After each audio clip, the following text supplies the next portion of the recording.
이렇게 인사 나누겠습니다. 내 은혜가 족합니다. 네, 아멘. 오늘도 하나님이 우리에게 필요하신 은혜를 주실 줄 믿습니다. 지난주 한 청년에 관해 말씀을 나누었습니다. 이제 이사를 간 지 2주 정도 되었는데요. 이 청년은 정착한 후에 곧바로 시작한 것이 두 가지가 있습니다. 10월에 전주에서는 일자리 박람회가 있더라고요. 그래서 일자리 박람회에 참가하기 위한 서류를 준비하고 있습니다. 이 청년은 말씀드렸던 대로 다수의 사람 그리고 모르는 사람과 함께 일하는 것에 대한 두려움이 커서 늘 주저하곤 했습니다. 그러나 이제 다시 사회생활을 시작해 보겠다는 마음을 먹고 그가 이제 지원을 한 것입니다. 두 번째로 이 청년은 주거 지역을 중심으로 주일날 교회를 찾기 시작했습니다. 이번 주일에는 7시 예배, 9시 예배, 11시 예배를 각각의 교회에서 드리며 거리상 다니기에 편하고 말씀이 들리는 교회를 찾기 시작했습니다. 누군가에게는 이런 일들이 너무나 평범한 일이지만 오랫동안 두려움과 상처에 앉아있던 사람에게는 위대한 도전이라 말할 수 있겠죠.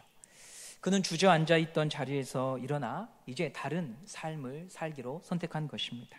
그리고 그 시작과 그 힘을 가능하게 한 것은 예수의 이름입니다. 예수님은 초대교회 때만 능력이 있으셨고 일하시는 분이 아닙니다.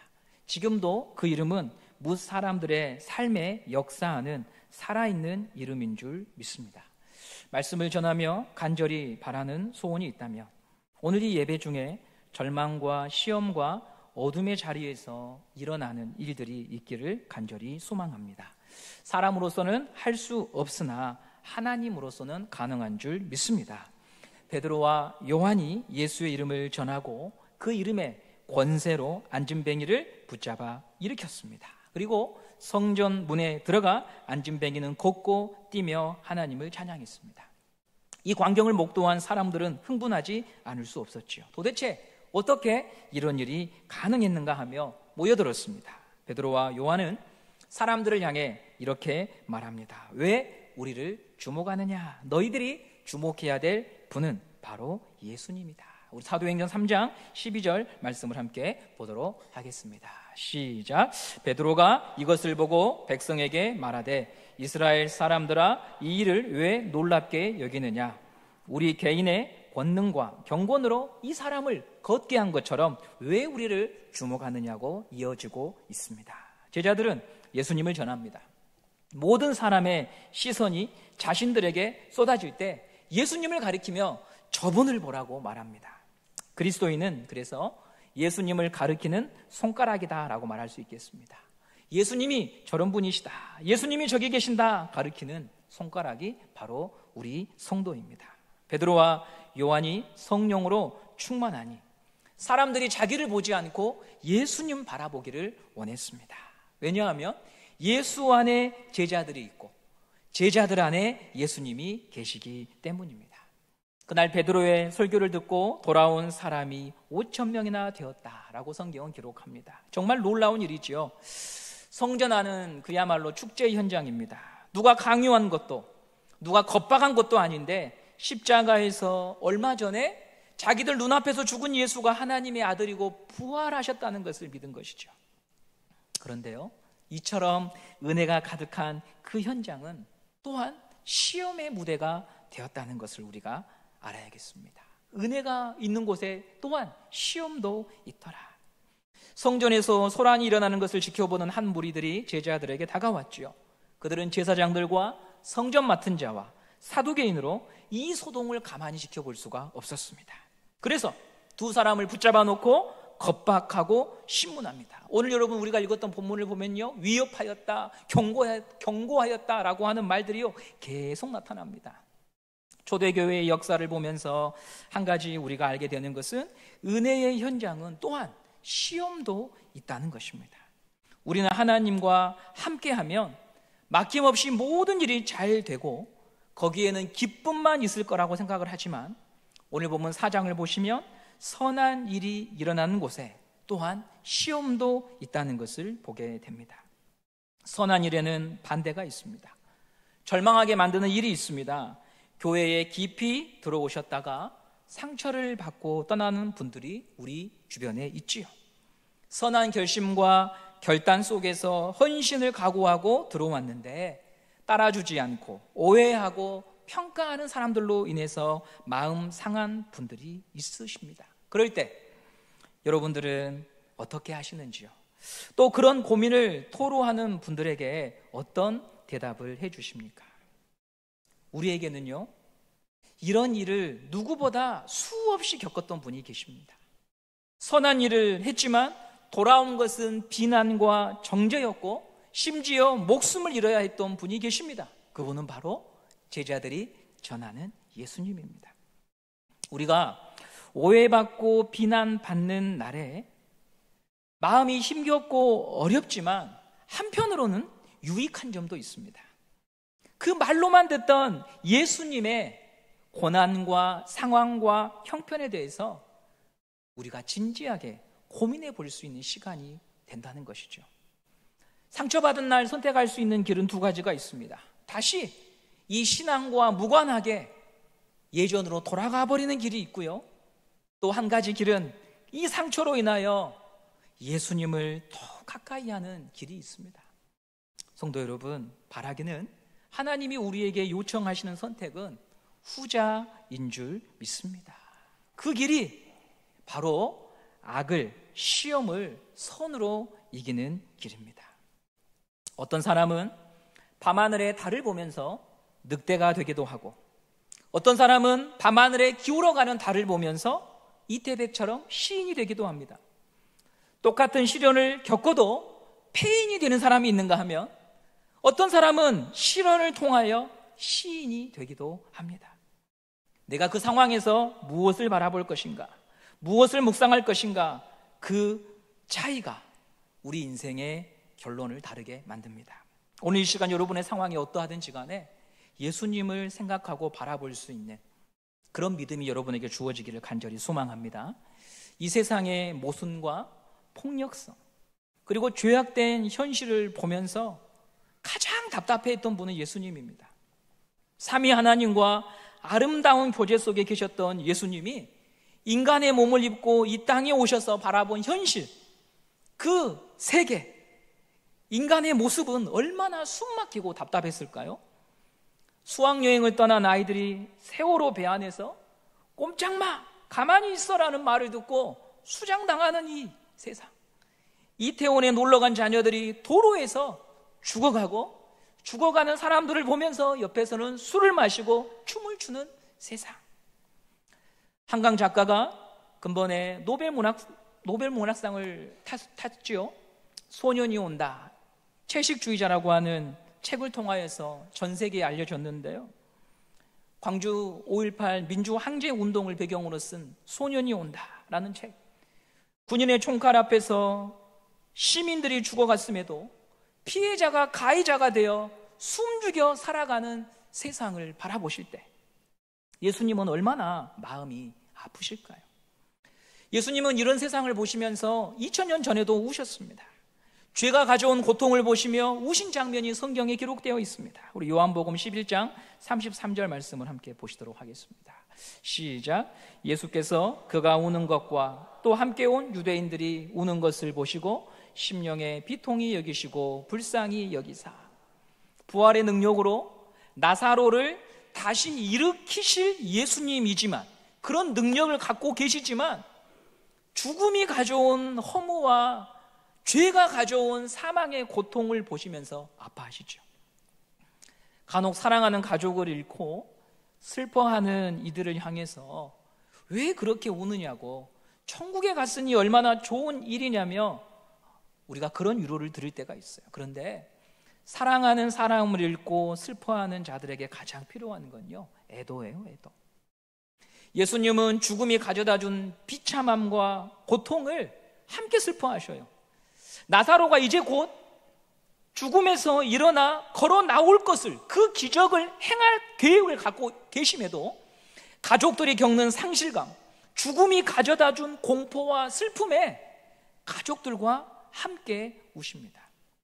우리는 슬픔 속에 있는 사람, 고통 중에 있는 사람들에게 이치에 맞는 말을 하는 게 먼저가 아니라 그들의 슬픔을 함께 애통하는 마음을 가져야 합니다.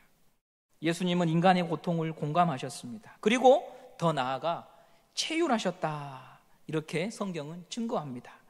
우리 히브리서 4장 15절 말씀을 함께 보도록 하겠습니다. 히브리서 4장 15절입니다. 시작.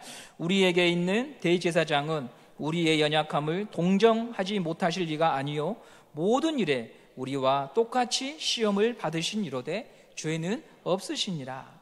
예수님은 우리와 함께 같은 처지에 계셨고 함께 겪었다라고 성경이 증거합니다. 우리가 어떻게 살아가야 할까라는 질문이 들 때마다 예수님을 묵상하고 생각할 수 있는 이유는 그분은 나를 잘 아시기 때문입니다. 나의 상황과 처지를 머리로 아시는 것이 아니라 직접 겪으시고 경험하시고 당해보셨기 때문에 우리는 주님께 아뢰 수가 있는 것이죠. 여성분들이 가장 싫어하는 이야기 중 하나가 남자들 군대 이야기라고 하죠. 남성분들이 군생활 이야기하는 모습을 보면 왜 저럴까 하는 생각을 하실 거예요. 나라를 혼자 다 지켰나 보다. 남성들의 말 공감하기가 어렵습니다. 반대로 남성분들은 여성들의 출산 이야기를 이해하지 못합니다. 아팠겠다, 힘들었겠다, 거기까지는 동의하지만 그 이상을 넘어서기가 어렵지요. 다들 한계가 있습니다. 왜냐하면 안 겪어봤으니까. 사람은 본 만큼, 경험한 만큼 공감할 수 있습니다. 보지 않고 겪지 않았는데 그 사람의 입장과 처지, 그것을 이해한다는 것은 어려운 일이죠. 어른 세대들이 반찬 남기고 투정하는 자녀들을 보시면 못마땅해 하십니다. 또 이해하기 어려우실 겁니다. 그래서 라떼는 말이야 하시며 보릿고개의 배고픔, 나무 껍질 벗겨 먹던 시절에 대한 이야기를 하시곤 하지요. 자녀들이 어떤 표정을 짓습니까? 닭똥 같은 눈물을 흘리면서 고생하셨구나, 이런 자녀 없어요. 라면 끓여 드시지, 배달의 민족에서 짜장면 시켜 드시지, 그런 생각합니다. 사람은 겪은 만큼, 보고 경험한 만큼 공감합니다. 그런데 예수님은요, 체휼하셨다, 똑같이 경험하셨다, 같은 시험에 처해 보셨다. 그러므로 인생의 위기에 우리가 마주한 이 현실에서 다른 이름이 아니라 예수님의 이름을 불러야 합니다. 예수님을 묵상해야 합니다. 그분은 나를 아시고 세상을 아시기 때문입니다. 베드로와 요한이 부조리한 세상에 갇혔어요. 사두개인과 권세자들이 두 사람을 붙잡았어요. 만일 베드로와 요한이 지금 이 현재의 상황과 종교 지도자들의 폭력과 억압에만 시선이 머물렀다면 거기서 털썩 주저앉고 말았을 것입니다. 그런데 두 사람은 담대한 마음이 있었습니다. 우리 13절 말씀을 보도록 하겠습니다. 13절입니다. 시작. 그들이 베드로와 요한이 담대하게 말함을 보고 그들을 본래 학문 없는 범인으로 알았다가 이상히 여기며 또 전에 예수와 함께 있던 줄 알고. 사내들인 공회는요 71명으로 구성이 되어 있어요. 정치, 종교, 사법의 기능을 전담하면서 최고의 법원입니다. 명실공히 유대교 최고 지도자들이 모여 있습니다. 그들에 비하면 붙잡힌 베드로와 요한은 수적으로나 사회적 위치로나 학식으로나 초라하기 짝이 없어요. 그럼에도 담대하게 예수를 전한 것은 겁을 상실해서가 아니라 베드로와 요한은 사람에게 붙잡히기 전에 예수님에게 붙잡혔다. 이 말씀을 여러분들에게 꼭 드리고 싶습니다. 누구에게 붙잡혔다고요? 예수님에게 붙잡혔다라고 하는 말의 의미는 무엇이냐? 예수님이 내 삶을, 나를 인도하시는 주인이다, 이거예요. 다윗이 시편 23편에서 1절에 뭐라고 말합니까? 여호와는 나의 목자시니. 삶이 두려울 때는, 앞날이 어떻게 될지 모를 때는 두려워요. 나를 보호해 줄 사람이 없고 내게 길을 제시해 줄 사람이 없을 때 두려워요. 막막해요. 그런데 다윗은 인생을 회고하면서 점점 더 분명하게 보는 진리가 있었어요. 하나님이 나를 인도하셨구나. 사울의 손에서, 우리 아버지의 차별 속에서, 사람들의 배신 속에서 하나님이 목자 되셔서 나를 인도하셨구나. 내 삶이 그분의 섭리와 인도 속에 있다는 것이 노년이 될수록 더 분명하게 보였던 것이었어요. 성도 여러분, 우리 모두에게 그런 믿음과 눈이 있기를 간절히 소망합니다. 베드로와 요한이 담대할 수 있었던 것도 주님의 인도를 이제 믿은 거예요. 그들은 예수의 이름을 전하는 자이기 이전에 먼저 믿은 자예요. 성도는 주님의 인도를 믿는 자예요. 베드로와 요한은 확실히 믿은 거예요. 부활하신 주님이 여기 계신다. 부활하신 주님이 이 사내들인 공회원, 이 수십 명의 공회원, 그리고 이 이스라엘과 로마, 그 모든 것을 넘어서서 이 세계를 이끄시는 능력의 주님임을 믿은 거예요. 두려움과 불안에서 빠져나오는 길은 예수님이 나를 인도함을 믿을 때 가능합니다. 예수님이 나를 인도하시고 나의 목자 되시고 나의 고통과 아픔을 아시는, 미리 경험하신, 이미 경험하신 그 주님이 동행한다는 믿음이 있을 때 우리는 오늘 이 예배 속에서 하나님이 주시는 평강을 맛볼 수가 있는 것입니다. 자식을 생각할 때 두렵잖아요. 배우자를 생각할 때 고민이 있잖아요. 가정을 생각할 때 번뇌가 일어나잖아요. 무엇 하나 내 뜻대로 되지 않고 예상치 못한 일들이 비일비재 일어나잖아요. 열심을 가지고 계획을 가질수록 우리에게는 고민도 더 많아집니다. 그럴 때 우리는 도울 자를 찾습니다. 선한 목자를 찾습니다. 길을 알고 계시고 인도하실 분이 우리에게 필요합니다. 그분이 예수님이시다. 예수님께 붙잡혔다고 하는 것은 주님이 나의 인도자임을 믿는 것입니다. 오늘 여러분에게 그 믿음이 다시 확인되는 시간이 되기를 바랍니다. 오늘도 한숨 쉬면서 여기에 오신 분들 계실 거예요. 어떻게 해야 될까? 어떻게 살아야 될까? 어떻게 결정해야 될까? 답답할 거예요. 그러나 혼자가 아니라 동행하시는 분이 있고 나의 삶을 앞으로도 인도하실 분이 있다는 것을 여러분들이 믿으시면 찬양하고 기도하고 감사할 수 있는 줄 믿습니다. 두 번째로, 예수님께 붙잡힌 삶은요, 순종하는 사람입니다. 순종하는 사람. 종교 지도자들이 베드로와 요한을요 겁박해요. 4장 17절 18절 말씀을 보겠습니다. 시작. 이것이 민간에 더 퍼지지 못하게 그들을 위협하여 이후에는 이 이름으로 아무에게도 말하지 말게 하자 하고 그들을 불러 경고하여 도무지 예수의 이름으로 말하지 말고 가르치지도 말라 하니, 두 사도에게 계속 위협하고 경고하고 위협하고 경고하지요. 너희들 목숨 부지하려면 여기서 멈춰라. 지도자들의 이런 협박은 말장난이 아니에요. 왜냐하면 그들이 예수님을 내 눈앞에서 죽인 걸 봤잖아요. 그러니 이것은 그냥 단순한 말의 협박이 아니고요, 두 다리가 떨릴 만한 일이에요. 예수님을 무참히 죽인 자들이 갈릴리 출신의 이 어부들 그냥 죽이는 거, 이 세상에서 없애는 거 어려운 일 아니잖아요. 그런데 제자들이요 이런 대답을 합니다. 18절 말씀을 보도록 하겠습니다. 시작. 베드로와 요한이 대답하여 이르되 하나님 앞에서 너희의 말을 듣는 것이 하나님의 말씀을 듣는 것보다 옳은가 판단하라. 우리 다시 한번 읽어볼까요? 18절입니다. 시작. 베드로와 요한이 대답하여 이르되 하나님 앞에서 너희의 말을 듣는 것이 하나님의 말씀을 듣는 것보다 옳은가 판단하라. 아멘. 한마디로 그럴 수 없다. 하나님을 믿는 자로서 하나님의 뜻을 쫓아 사는 것이 마땅한 일이다. 이 말씀을 보건대 예수에게 붙잡히면 선택의 순간에, 선택의 기로에서 하나님의 뜻에 순종하는구나.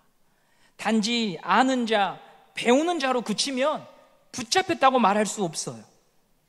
듣고 순종하는 것, 배운 것에 순종하는 사람이 예수님께 붙잡힌 사람입니다.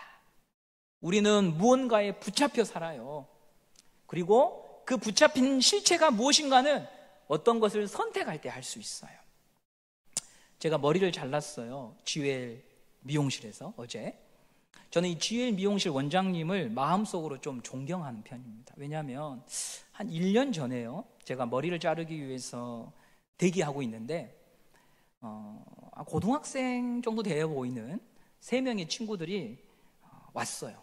그래가지고 이모, 저 머리 좀 잘라주세요 그러더라고요. 그래서 좀 기다려, 손님들 많아. 그러니까 근데 이모, 돈이 없어요 이러는 거예요.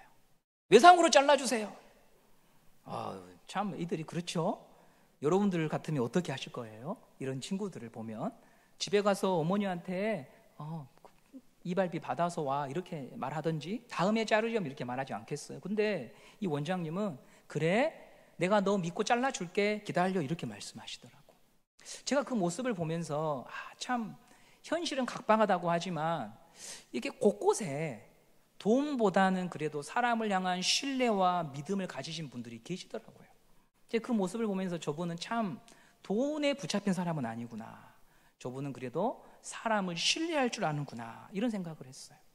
우리가 무언가를 선택하는 걸 보면 그 사람이 어디에 붙잡혀 있는가를 알 수 있습니다. 예수 믿는 것은 예수에게 붙잡힌 사람이고요, 그리고 순종하는 사람입니다. 저는 이 19절의 말씀을 묵상하면서 베드로가 참 놀라운 말씀을 지금 선언하고 있구나 생각해 보게 됩니다. 왜냐하면요, 종교 지도자들은 하나님의 말씀을 배우고 공부하고 가르치는 사람이잖아요. 그래서 권위가 있고 그래서 사회적 위치를 갖게 된 거예요. 그것 때문에 하나님의 말씀을 전하고 가르친다고 하는 것 때문에 권위가 있고 사회적으로 지금 존경받는 거예요. 그런데 이런 사람들에게 베드로가 지금 뭐라고 하고 있냐면요, 제가 당신 말을 들을까요? 하나님 말씀을 들을까요? 라고 했어요.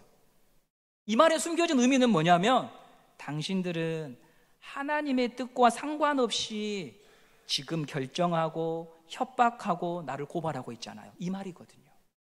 이 얼마나 수치스럽고 창피한 말입니까? 그렇지 않아요? 하나님 말씀을 전하고 가르치고 누구보다 가장 삶으로 살아낸다고 하는 그런 자부심을 가진 사람들한테 베드로가 이렇게 말하는 거예요. 하나님 말씀을 들을까요? 당신 말을 들을까요? 얼마나 수치스러운 일이에요. 목회자에게 어떤 성도가 찾아와서 상담을 하면서 목사님, 제가 하나님 말씀을 들을까요? 목사님 말씀을 들을까요? 한다면 그 말은 당신의 지금 목사지만 하나님 뜻대로 사는 거 아니잖아요. 하나님의 뜻을 당신이 나한테 가르쳐주고 있는 거 아니잖아요. 그런 고발 아니겠어요? 얼마나 창피한 일이에요. 그런데요, 지도자들은 베드로의 이 말에 충격을 받지 않아요. 왜인 줄 알아요? 그들은 그게 중요하지 않았어요. 나의 이익과 나의 권위를 지키는 것, 그것이 그들의 가장 중요한 것이었기 때문에 그래요.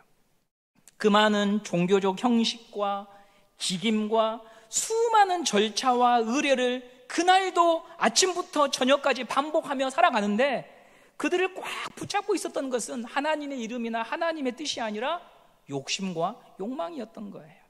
그리고 너희들이 이것을 위협한다면 가만두지 않을 거라고 하는 협박과 경고를 계속하죠.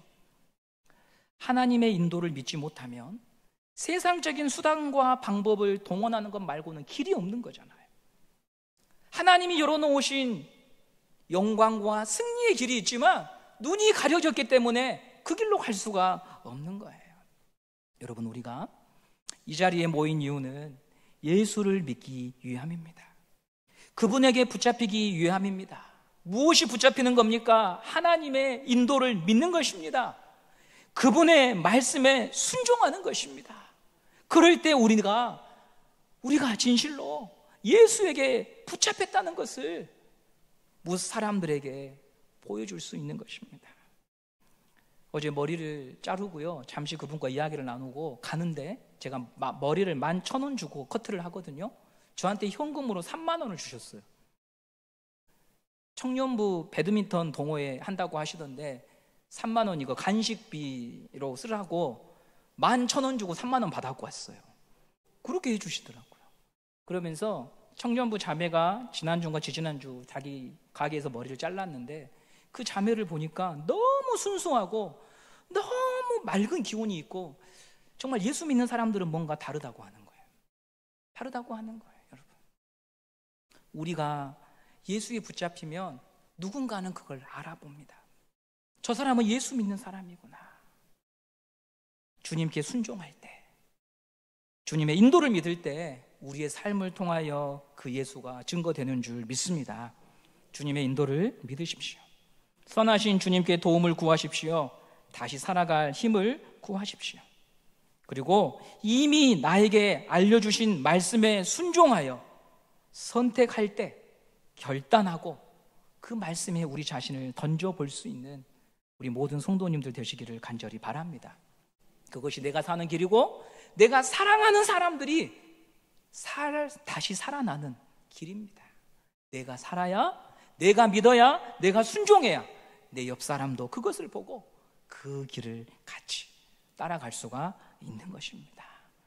오늘 우리 기도하면서 하나님 앞에 나는 무엇에 붙잡혔는가를 돌아보고, 주님, 제가 하나님의 인도를 믿습니다. 제가 조작하고 제가 계획하는 게 아니라 아버지의 인도를 믿습니다. 제가 순종하겠습니다 고백하고 나아가는 그런 복된 기도의 시간이 되기를 간절히 소망합니다.